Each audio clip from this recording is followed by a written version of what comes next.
Dear student, आज हम देखेंगे एक समान विद्युत क्षेत्र में द्विध्रुव पर लगने वाले बलयुग्म का आघूर्ण। अर्थात जब किसी विद्युत ध्रुव को विद्युत क्षेत्र में रखा जाता है तो उस पर जो बलयुग्म कार्य करता है उसका आघूर्ण कितना होता है।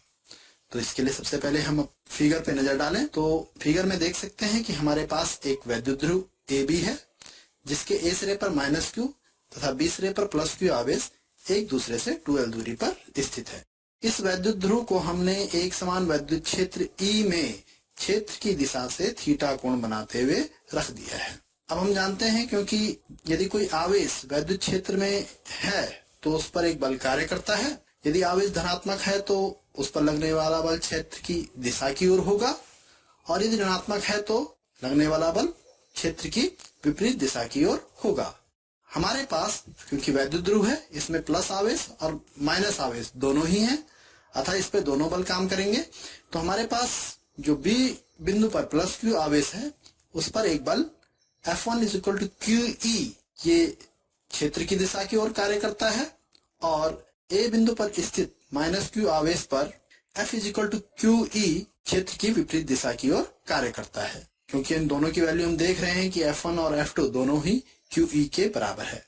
फिगर से हम देख सकते हैं कि दोनों बल आपस में बराबर एवं विपरीत हैं तथा उनकी क्रिया रेखा भी भिन्न भिन्न है।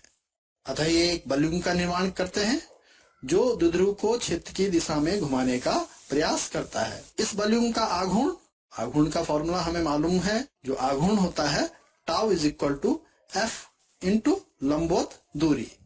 अब ये लंबवत दूरी कौन सी है? लंबवत दूरी जो दो बल कार्य कर रहे हैं उन दोनों बलों के बीच की दूरी। हमारे केस में फिगर से दिख रहा है आप लोगों को कि F1 और F2 के बीच की जो लंबवत दूरी है वो BN है। अब इस लंबवत दूरी को कैसे निकालेंगे? इसको निकालने के लिए हम समकोण त्रिभुज ABN को देखेंगे। तो समकोण त्रिभुज ABN में हमारे पास हम जानते हैं कि sin θ = लंब बटे कर्ण होता है। तो जो हमारे पास लंब BN है उसकी वैल्यू कितनी हो जाएगी? कर्ण × sin θ। तो BN = 2L sin θ। तो लंबवत दूरी हमारे पास 2L sin θ आ गई। इन वैल्यूज को यहाँ रख लेंगे तो हमारे पास tau = QE × 2L sin θ। Tau = PE sin θ। अब हमारे पास ये P कहाँ से आया? ऊपर वाली इक्वेशन में देखिए कि QE × 2L sin θ। तो Q × 2L जो है वो P होता है विद्युत ध्रुव आघूर्ण, इसलिए फॉर्मूला बन गया टाउ = PE sin θ। तो ये हमारे पास किसी विद्युत ध्रुव पर लगने वाले बलयुग्म का आघूर्ण है जब उसको विद्युत क्षेत्र में रखा जाता है। तो क्लियरली फॉर्मूले से आप देख रहे हैं ये डिपेंड कर रहा है तीन चीजों पर।